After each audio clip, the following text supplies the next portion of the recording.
My name is Erin, and this is my friend Kip. I'm going to tell you a story about how Kip and I became best buddies. When I was a junior in high school, I was on the phone with my family friend, Sherry. She asked me if I knew what Best Buddies was. I said no. She explained that Best Buddies is a non-for-profit organization that promotes one-to-one friendships with people with disabilities. My immediate response was, why doesn't my high school have Best Buddies? I'd always wanted to break the social barriers between students with disabilities and students without disabilities. There was an elective that I took where I was a mentor in the special education classroom. The problem was that not everyone had room in their schedules to be a peer mentor. Another club was Circle of Friends, but to me it did not seem enough to help include the students with disabilities and the students without disabilities. The day after I spoke to Sherry, I emailed Best Buddies and inquired about starting Best Buddies at my high school, Glenbrook North. I found out a teacher in the special education department was also trying to get Best Buddies to be part of the Glenbrook North community. A few weeks later, I found out that the district approved Best Buddies to become a part of Glenbrook North High School and Glenbrook South High School. Soon after, I asked my science teacher, Kristen, if she would be the general education teacher advisor. As soon as the year began, we held an informational meeting, and at the first meeting we had 35 attendees.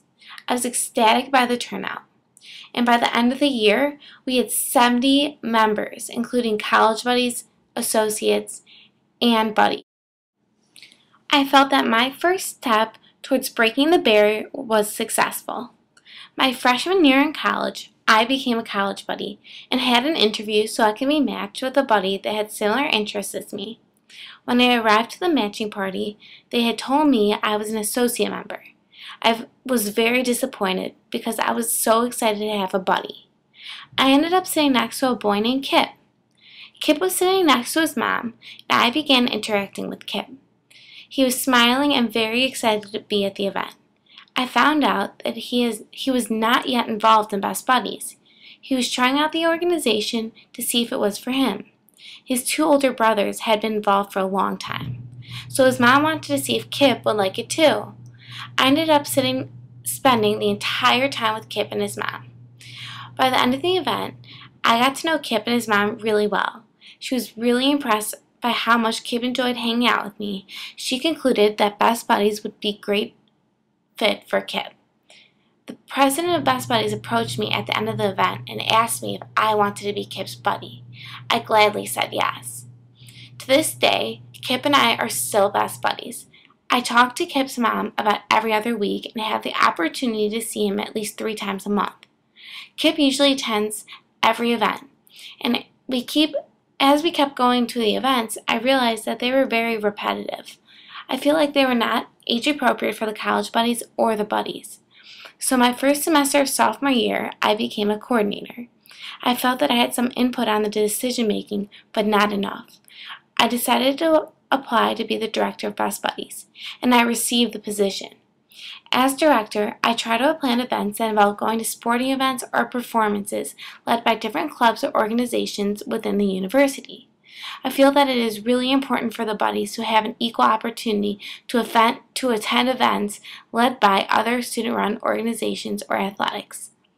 I believe that they should be able to have a taste of a college experience since most of the buddies never attended a college. Some of the events we attended were the men's wheelchair basketball game against University of Wisconsin Whitewater. We had a Valentine's Day formal. Our exec board participated in polar plunge and came in 3rd place for having the best costumes. Right before spring break, we had a game night. And the most recent event we just had was we attended the Other Guys a cappella concert. One of the main events that I didn't mention was Spread the Word to End the Word. My goal for Spread the Word was to make the campaign bigger than it had ever been on the University of Illinois campus, and it was the biggest success so far. My goal as director is to spread awareness of people with disabilities and help end the use of the R word. Moreover, my vision is to give people with disabilities the same opportunities as us college students that we have on campus. I want other college students to develop friendships like Kip and I have.